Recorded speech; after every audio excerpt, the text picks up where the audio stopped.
गेलो, शेतकऱ्यांशी भेटलो आणि झालेलं जे नुकसान आहे ते भयानक आहे. भयंकर नुकसान या महाराष्ट्रात झालेलं आहे. आम्ही आधीच्या ह्या अधिवेशनात म्हणजे पावसाळी अधिवेशनात मुंबईमध्ये असताना पायऱ्यांवर बसून ओला दुष्काळ जाहीर करा ही सतत महाविकास आघाडी म्हणून असेल, शिवसेना, काँग्रेस, राष्ट्रवादी काँग्रेस, विरोधी पक्ष म्हणून सगळे एकत्र आम्ही घोषणा देत होतो, मागणी करत होतो. पण कुठेही सरकारने आमचं ऐकलं नाही. जरी घटनाबाह्य सरकार असलं तरी खुर्च्यांवर ते बसलेले आहेत आणि या घटनाबाह्य सरकारने कुठेही शेतकऱ्यांचा आवाज ऐकला नाही, आमचा आवाज ऐकला नाही आणि जे काय आहे ते चालत राहिलं. पुन्हा एकदा आपण बघितलं असेल या परतीच्या पावसामुळे जेवढं काही नुकसान या महाराष्ट्रात झालेलं आहे, अक्षरशः शेताच्या शेत अजूनही पाणी पूर्ण तिथे भरलेलं आहे, चिखल होता, पाण्याचा अजून निचरा झालेला नाही आहे आणि ही परिस्थिती जी आहे ती एकदमच भयंकर आहे, भयानक आहे. आमची मागणी पुन्हा एकदा हीच राहील की ओला दुष्काळ जाहीर करा. कारण अजूनही आपण बघाल की कुठेही कुठचाही मंत्री कुठच्याही शेतावर गेलेला नाही आहे, शेतकऱ्यांचं काय जे म्हणणं आहे ते ऐकून घेतलेलं नाही आहे. ही वेळ शेतकऱ्यांना धीर देण्याची आहे, बळीराजाला धीर देण्याची आहे, त्यांच्यासोबत उभी राहण्याची आहे.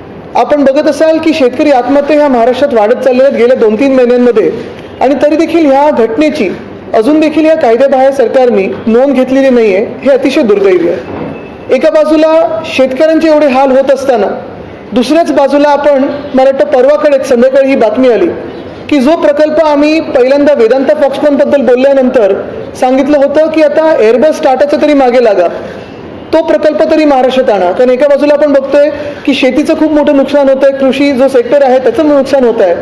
तिथे आपण हे सगळं नुकसान होत असताना पाहत असताना दुसऱ्या बाजूला उद्योग जगात देखील चौथा मोठा प्रकल्प आपल्या महाराष्ट्रातून निघून गेलेला आहे.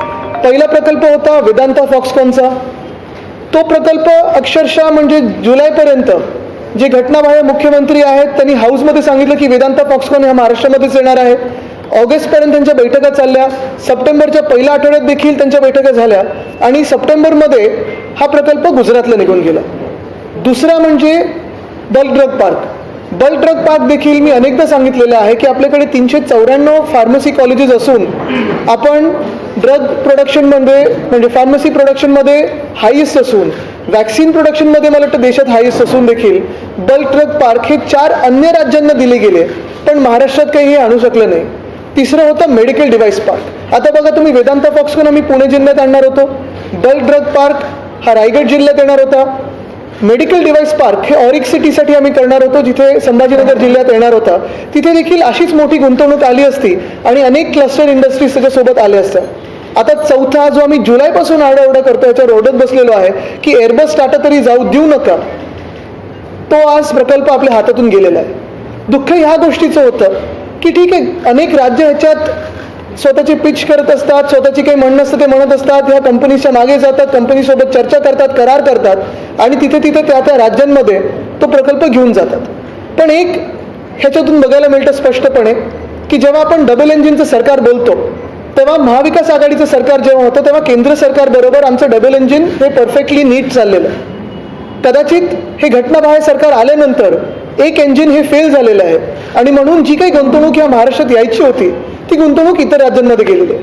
कदाचित तिकडच्या राज्यांच्या निवडणुकींसाठी असेल, तिकडे अजून काही चांगलं देऊ शकत असतील, पण अजून एक बघायला मिळतं की कुठच्याही उद्योजकांमध्ये किंवा गुंतवणूकदार असतील त्यांना ह्या सरकारवर विश्वास राहिलेला नाही आहे. जसं आम्हाला या सरकारवर विश्वास राहिलेला नाही आहे तसं कुठेही इन्व्हेस्टर्सना या घटनाबाह्य सरकारवर जे थोड्या दिवसाचं सरकार आहे, काल परवाकडे पण मला काही बातमी ऐकू आली आतून की काही आमदार नाराज आहेत, 2-3 आमदारांचे जगजाहीर भांडणं चालले आहेत. हे सगळं होत असताना देखील मला वाटतं महाराष्ट्राच्या परिस्थितीतून चाललेलं आहे ही काही चांगली लक्षणं नाही आहेत. एका व्यक्तीच्या गद्दारीमुळे, एका व्यक्तीच्या राक्षसी महत्वाकांक्षांमुळे आपला महाराष्ट्र हा गेले 2-4 महिने फटका खात सतत पुढे चाललेला आहे. पुढे चाललाय की मागे चाललाय हे आता आपण ठरवायचं.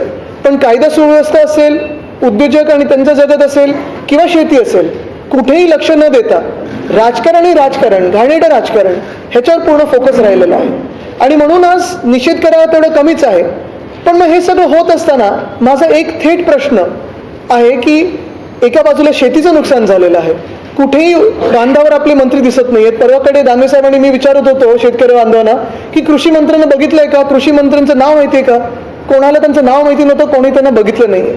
कृषी मंत्री राजीनामा देणार का? मुख्यमंत्री उपमुख्यमंत्री हे त्यांचा राजीनामा घेणार का? कारण एवढी मोठी परिस्थिती असताना देखील जिल्हाधिकाऱ्यांसोबत त्यांना बसायचं असतं वेगळा कार्यक्रम करायला, पण कुठेही शेतकऱ्यांचं जे काही हित आहे ते मनात त्यांनी घेतलेलं नाही आहे. आणि दुसरा विषय हाच आहे की चौथा मोठा प्रकल्प निघून गेल्यानंतर हातातून निघून गेल्यानंतर जेव्हा उद्योगमंत्री सप्टेंबरमध्ये एखाद्या चॅनलवर जाऊन हमखासपणे सांगतात, छाती ठोकून सांगतात की आम्ही केंद्राकडे जाऊ आणि एअरबस टाटा आणू आमच्याकडे, मिहानमध्ये तो आणणार आहोत आम्ही, मग तो निघून कसा गेला? एक तर उद्योगमंत्री खोटं बोलत होते किंवा इतर काय घडलं पडद्यामागे आम्हाला माहिती नाही, पण उद्योगमंत्र्यांचा राजीनामा घेणार का? कारण महाराष्ट्राला उद्योगमंत्र्यांचा राजीनामाच हवा आहे. ट्विट करताना देखील बघा, ट्विट करताना परवाकडे उद्योगमंत्री हे शेतीबद्दल बोलत होते, कृषी मंत्री हे एक्साईजच्या विषयावर बोलत होते, जिल्हाधिकाऱ्याला विचारत होते, आणि काल की आज उद्योगावर लिहिलेलं आहे. ठीक आहे, तुम्ही माझी मजा उडवू शकता, मला नावं ठेवू शकता, पण महाराष्ट्राला तुम्ही जेवढं मागे नेत आहात, महाराष्ट्र तुम्हाला माफ करणार नाही. ह्याच्यात आपल्याला अजून काही प्रश्न असतील तर विचारू शकता. हा, आपण जवाब देंगे ना. गोष्ट आहे की उद्योग खात्यामध्ये 14 पासून शिवसेनेकडे आता सुद्धा जर स्पीड झाला असेल तरी सुद्धा त्या शिवसेनेकडे ती शिवसेना नाहीये, ती गद्दार सेना आहे. ती शिवसेना नाहीये, गट नाहीये, ते गद्दार आहेत. बरं, ठीक आहे, त्यांच्याकडे आता ते आहे.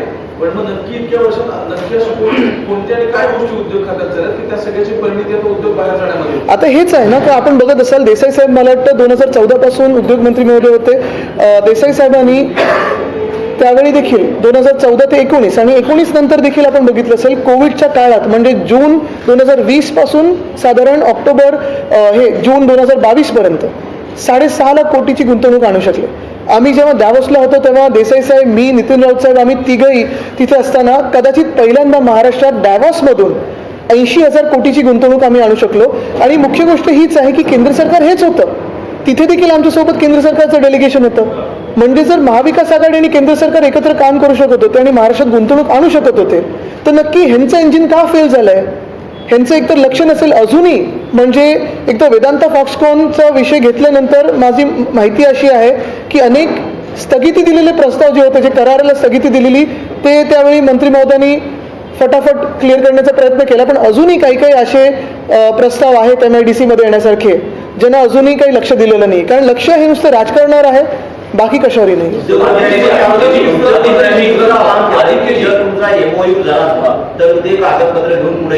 हो, पण आता उद्योगमंत्री आहेत कोण? आणि छाती ठोकपणे मग चॅनलवर येऊन सांगितलं कशाला होतं? चला एक क्षण धरा की आम्ही काही बोललोच नाही, पण केंद्रात तुमचं सरकार आहे, राज्यात तुमचं सरकार आहे, एकाच पक्षाचं सरकार असताना मग उद्योगमंत्री जेव्हा एखाद्या TV चॅनलवर जातात आणि सांगतात की आम्ही केंद्राशी बोलू, आम्ही टाटाशी बोलू, मग टाटा साहेबांना का भेटायला गेलं तर तेव्हा काय चर्चा झालेली की गुजरातला ते पाठवा? पुन्हा एकदा 3-4 महिने तुम्ही आता मंत्री आहात, मग तुम्ही 3-4 महिन्यामध्ये काही केलं नाही का? बरं, 2 माझ्याकडे पत्र आहेत जी आपल्या माध्यमातूनच मला सर्वांच्या माध्यमातून मिळालेली आहेत. एक आहे छगन भुजबळ साहेबांचं, ते 31 ऑक्टोबर 2021ला लिहिलेलं टाटा साहेबांना, N. चंद्र साहेबांना, आणि हे टाटा साहेबांना पत्र आहे. दुसरं पत्र जे आहे ते गडकरी साहेबांचं आहे, ते ऑक्टोबर 2022, म्हणजे दोन्ही ऑक्टोबरचीच पत्र आहेत, 21 आणि 22. ह्याचा अर्थ हाच होतो की काल जी त्यांनी माहिती सांगितली की सप्टेंबरमध्येच मागच्या गुजरातबरोबर करार झालेला, ही चुकीची आहे. आता देसाई साहेब, खरं की खोटं मला सांगा, आपण 7 वर्ष आपण सगळे एकत्र काम करतात, गेले 2.5 वर्ष मी आपल्यासोबत काम करते, शिकत आहे. कुठचंही राज्य सरकार करार जेव्हा करतं, मग दुसऱ्या राज्याचा मंत्री सांगू शकतो का की आम्ही तिकडून इथे खेचून आणू? असं होतच नाही. म्हणजे स्वतःचं काम त्यांना जमत नाहीये. आता मला वाटतं हा दुसरा की तिसरा पक्ष आहे त्यांचा. आधी देखील राज्यमंत्री म्हणून त्यांनी काम केलेलं आहे, आता कॅबिनेट मंत्री म्हणून काम करतात, आमच्या वेळी देखील कॅबिनेट मंत्री म्हणून काम केलं, पण अजूनही कार्यपद्धत ते शिकलेच नाही आहेत. उद्योगमंत्री म्हणताय की एक मोठा प्रोजेक्ट किंवा मोठा प्रकल्प, लवकरच रोजगार निर्माण करणारा मोठा प्रकल्प ते ऐका, आम्हाला आनंद होईल. ऐका, खरोखर जर मोठा नवा प्रकल्प ज्याची कुठेही काही आधी ही तयारी नव्हती आणि माहिती नाही असा जर आला तर स्वागतच होईल त्याचं. कारण आपल्याला जास्तीत जास्त रोजगार निर्माण झाले पाहिजे, जास्त गुंतवणूक महाराष्ट्रात पाहिजे, ते स्वागतच करू. पण जर उद्या रिफायनरीचा प्रकल्प हा दिला आणि हीच ती नुकसान भरपाई झाली असं सांगत असतील तर ती फसवणूक होईल. याचं कारण असं की रिफायनरीच्या प्रकल्पाची गोष्ट केंद्र सरकारकडून किंवा त्या कंपन्यांकडून गेले 8-10 वर्षापासून चालू आहे. नाणार रद्द झालं, परंतु दुसरी जागा राजापूर जिल्ह्यातली निवडून MIDCने त्याचं भूसंपादन केलं, कंपन्यांना ती सगळी माहिती दिलेली आहे. त्यानंतर ही सगळी प्रक्रिया चालू असताना मुख्यमंत्री उद्धव बाळासाहेब ठाकरे यांनी केंद्र सरकारला पत्र लिहिलं आणि त्याच्यामध्ये आम्ही या बारसू राजापूर या ठिकाणी काय काय सगळी तयारी केलेली आहे, तिथल्या ग्रामपंचायतीचे ठराव झालेले आहेत प्रकल्प मागण्यासाठी आणि ही सगळी वस्तुस्थिती अनुकूल आहे. आता पुढची कामगिरी ही त्या कंपन्यांनी करावी, तिथल्या स्थानिक शेतकऱ्यांशीही बोलावं, त्यांचे काही प्रश्न असतील तर त्याच्याशी चर्चा करावी त्यांच्याशी आणि बाकी आमची तयारी. ह्या मुख्यमंत्र्यांच्या पत्राला, मुख्यमंत्री उद्धव ठाकरे साहेबांच्या पत्राला केंद्रीय मंत्र्यांचं उत्तर आलं. अर्थात ते उत्तर आलं त्या पूर्वीच मुख्यमंत्री उद्धव ठाकरे यांनी राजीनामा दिला होता, परंतु त्यांनी मुख्यमंत्र्यांनी पाठवलेल्या पत्राची दखल घेऊन त्याच्यामध्ये आम्ही तुम्ही दिलेल्या सगळ्या माहितीची दखल घेतली आहे आणि आमचं शिष्टमंडळ ह्या कंपन्यांचं लवकरच जात आहे. इतकी सगळी प्रगती झाली आहे आणि आता तर जर त्या प्रकल्पाची घोषणा झाली, कारण ते सगळं संपादनच झालेलं आहे, सगळ्या गोष्टी खूप प्रगत अवस्थेत आहेत, ते जर सांगत असतील तर ती मात्र ह्या झालेल्या नुकसानीची नुकसान भरपाई नव्हे, ती प्रक्रिया चालूच आहे. कुठली नवीन गुंतवणूक येते हे मात्र समजून घ्यायला आम्ही उत्सुक आहोत. बरं, अजून एक ह्याला ॲडिशन असं आहे की जसं उद्योग मंत्री हे आम्हाला सांगतायत की ह्याच्यापेक्षा मोठा प्रोजेक्ट येईल, तसं मला वाटतं जे घटना आहे मुख्यमंत्री आहेत ते सांगतात की कॅबिनेट एक्सपेन्शन मध्ये आमच्यापेक्षा मोठा तुम्हाला कॅबिनेट दिला जाईल. एक मिनिट. थेट आव्हान आहे की महाविकास आघाडी सरकारच्या काळात उद्योग किती आले महाराष्ट्रात, प्रकल्प किती आले त्याची आकडेवारी आणि किती रोजगार निर्माण झाले याची आकडेवारी जाहीर करू शकता. नक्कीच करू लवकर. एक मिनिट, त्यांचा प्रश्न होता ते. आपने कहा कि फॉक्सकॉन गया और मतलब देयर वाज अ प्रूफ कि आप स्विट्जरलैंड में आपने एमओयू तय किया था. एयरबस गया ये कैसे आप कह सकते हैं, मतलब ये जानना चाहते हैं कि एयरबस के साथ जब एनडीए गवर्नमेंट थी तब किस लेवल तक बातें आई थी? जिसके साफ बात है, आज हम जो बात कर रहे हैं वो 4 बड़े प्रकल्प की बात कर रहे हैं, बड़े प्रस्ताव की बात कर रहे हैं. पहला जो प्रस्ताव हमारे हाथों से गया, जो इन्वेस्टमेंट थी, वो था वेदांता फॉक्सकॉन. वेदांता फॉक्सकॉन के साथ हमारी बातें जनवरी से चालू हुई थी, लगभग जून तक जब हमारी सरकार गिराई गई. उसके बाद अगर आप देखें तो जो अनकॉन्स्टिट्यूशनल सरकार है, उनके जो मुख्यमंत्री कहलाते हैं, उन्होंने हाउस में हमें वचन दिया था, हाउस में बयान दिया था कि वेदांता फॉक्सकॉन आने वाले हैं, जबकि इन्वेस्टमेंट 1.4 लाख करोड़ की थी, उन्होंने बताया था 4 लाख करोड़ की. MIDC में जर्नल में आया था 1 लाख करोड़. उनको भी पता नहीं था कि क्या चल रहा है, लेकिन वेदांता फॉक्सकॉन हाथों से निकल गया. फिर थी बात बल्क ड्रग पार्क की. बल्क ड्रग पार्क महाराष्ट्र में 394 फार्मेसी कॉलेजेस होते हुए, वैक्सीन प्रोडक्शन में हाईएस्ट होते हुए, फार्मेसी ड्रग्स में हाईएस्ट प्रोडक्शन होते हुए महाराष्ट्र से लेकर 4 अन्य राज्यों में बल्क ड्रग पार्क दिया गया, लेकिन महाराष्ट्र में नहीं आया. तीसरी बात हुई मेडिकल डिवाइस पार्क की. वो हमें लाना था संभाजीनगर डिस्ट्रिक्ट में, ऑरिक सिटी में, वहां से वो निकल गया. 4 अन्य राज्यों को दिया गया, लेकिन महाराष्ट्र में नहीं आया. और चौथी बात आज जो हम कह रहे हैं वो एयरबस टाटा की. बात साफ है, एयरबस टाटा की डील, ये सबको पता था कि पिछले साल से बातें हो रही थी. जो सितंबर की वो बात कर रहे हैं वो डिफेंस मिनिस्ट्री के साथ, गवर्नमेंट ऑफ इंडिया के साथ उनका टाइप हुआ था. एयरबस टाटा का टाइप डिफेंस मिनिस्ट्री के साथ देश में आने वाला, ये सबको पता था. इनफॉर्मली फॉर्मली जब भी टाटा ग्रुप से बातें होती थी, जो एयर शो में देसाई साहब भी गए थे, वहां भी बातें हुई. लेकिन यही बात है कि अगर आप देखें तो 2 प्रमुख राज्य के मंत्री ने, जैसे गडकरी साहब ने अभी अक्टूबर 2022 में उनको खत लिखा है एन चंद्र साहब को कि नागपुर मिहान में लिया जाए. जो हमारा भी कहना था कि नागपुर मिहान में एयरबस टाटा आए तो बेहतर होगा, क्योंकि जो महाराष्ट्र में थ्रस्ट इंडस्ट्री कहलाते हैं, 2019 से लेकर 2024 की पॉलिसी में ये industry aviation is a thrust industry. ATF में भी हम हाईएस्ट है, बोइंग है, HL महाराष्ट्र में है. तो काफी सारी बातें हैं जो इसको कंड्यूसिव है. जहां नहीं मैं बात कर रहा हूं उसी पर. तो ये बात हुई. दूसरी बात हुई, जब से जुलाई में वेदांता फॉक्सकॉन चला गया था, तब से हम चिल्ला रहे कि भाई एयरबस भी चला जाएगा, आप उनसे बातें कीजिए. हमने बात करने की कोशिश की. अभी आपकी सरकार केंद्र में भी है, राज्य में भी आपकी सरकार है. एयरबस टाटा को तो मिहान में लाइए. लेकिन तभी आपने देखा होगा जो उद्योग मंत्री महोदय आज के, उन्होंने कहा था एक चैनल पे जाके कि हम 100% ये एयरबस टाटा को यहाँ लाने की कोशिश करेंगे. एक पहली बात है कि अगर उन्होंने पहला ही MOU किया होगा दूसरे राज्य से, तो झूठ बोलने की क्या बात थी?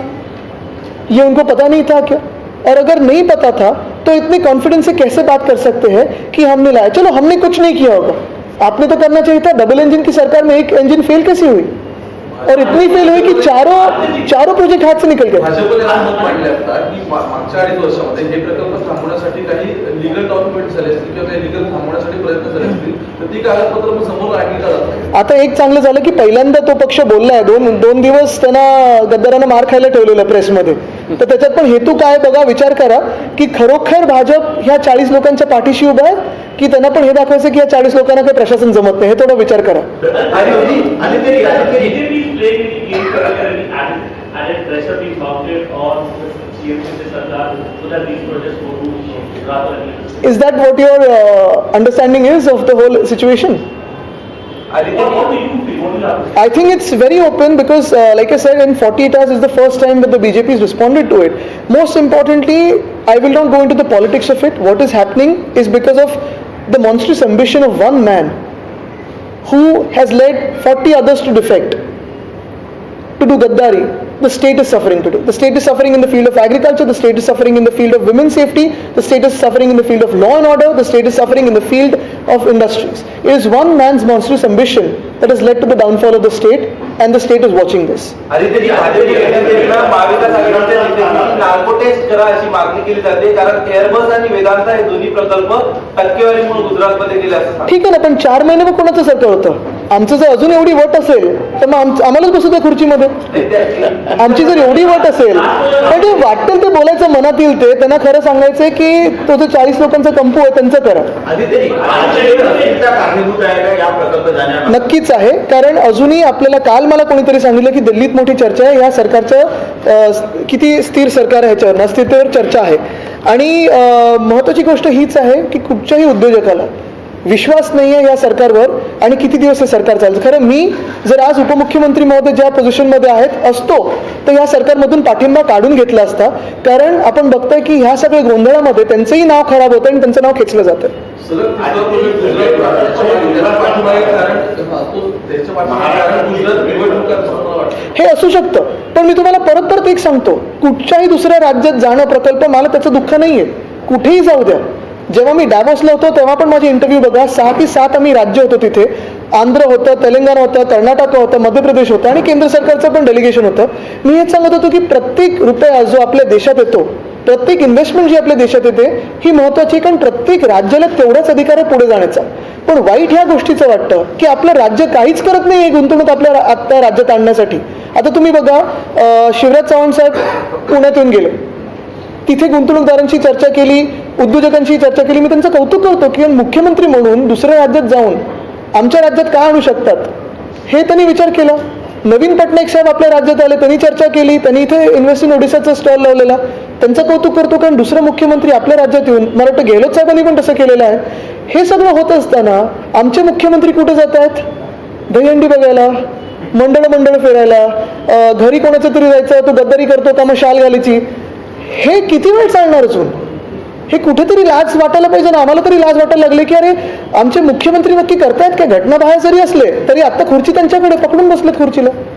बाकी राज्यों के मुख्यमंत्री महाराष्ट्र में आ रहे हैं, लेकिन महाराष्ट्र के मुख्यमंत्री आते क्यों नहीं? यही पूछ रही है, यही मैं बात कह रहा हूँ और यही मैं उनका अभिनंदन करना चाहता हूँ. यही जो मैंने कहा कि डावोस में जब हम थे तब देसाई साहब, मैंने, नितिन राउत साहब ने यही स्टैंड लिया था कि इन्वेस्टमेंट हमारे देश में आए, किसी भी राज्य में जाए लेकिन इन्वेस्टमेंट देश में आए, क्योंकि इन्वेस्टमेंट और रोजगार ये हमारे देश के लिए बहुत महत्वपूर्ण है. लेकिन अगर इस बात से अगर देखिए, इस नज़रिए से देखें तो देश में अंतर्गत जो राज्यों के रिलेशनशिप्स होते हैं, इन्वेस्टमेंट के रिलेशनशिप्स होते हैं, तो फिलहाल हाल ही में मुझे लगता है शिवराज सिंह चौहान साहब आके गए, नवीन पटनायक साहब आके गए, गहलोत साहब आके गए, अपने अपने राज्यों की बात उन्होंने महाराष्ट्र में कही. लेकिन हमारे जो अनकॉन्स्टिट्यूशनल सीएम साहब है वो कहीं नहीं जा रहे, वो तो मंडल घूम रहे अभी भी वो सीएम मोड में नहीं है. और शायद यही मैंने बात की कि अगर डीसीएम जिस पद पे है, जिस पोजीशन में है, अगर मैं वहां होता तो मैं इस्तीफा देके फ्रेश इलेक्शंस लेता, क्योंकि उनका भी नाम इसमें खराब हो रहा है. सेपरेट इशू, गुजरात सरकार के यूनिफॉर्म सिविल कोड लाने के प्रयासों को आप किस तरीके से देखते हैं? नहीं, आज मुझे लगता है इसी पे बात होनी चाहिए, क्योंकि ये सब कुछ भी हो, आज इस देश में सबसे इंपॉर्टेंट चीज यही है, रुपए की वैल्यू, इन्वेस्टमेंट आ रही कि नहीं, और बढ़ती हुई बेरोजगारी. मुझे लगता है इसी पे बात होनी चाहिए, क्योंकि ये सारी जो चीजें हैं वो पेरिफेरल चीज़ें हैं, होनी चाहिए नहीं होनी चाहिए, उन पर लार्जर डिबेट हो सकती है। लेकिन अगर मैं 20 साल का हूँ, 22 साल का हूँ, 25 साल का हूँ, मेरी कॉलेज की शिक्षा पूरी हुई है, तो जॉब कौन देने वाला है? सबसे पहली चीज़ ये है, सबसे अहम चीज़ ये है।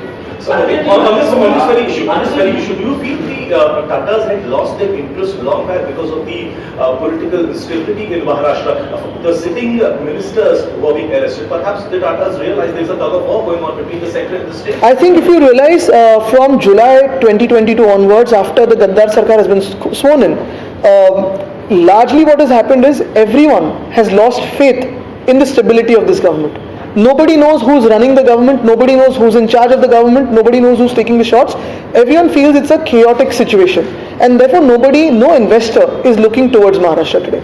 Cumulatively, what is the money loss and job loss that is happening? More than the money loss and job loss is a loss of face for Maharashtra, unfortunately. Maharashtra at a certain point, right up to now, even when you had the BJP Sena government from 2014 to 2019, when Desai Saab was the industries minister, was attracting a lot of investment based on its merit. I have seen the faithfulness that Desai Saab had with the investors when we spoke at Davos or here or different conventions. Today, nobody knows what is going on.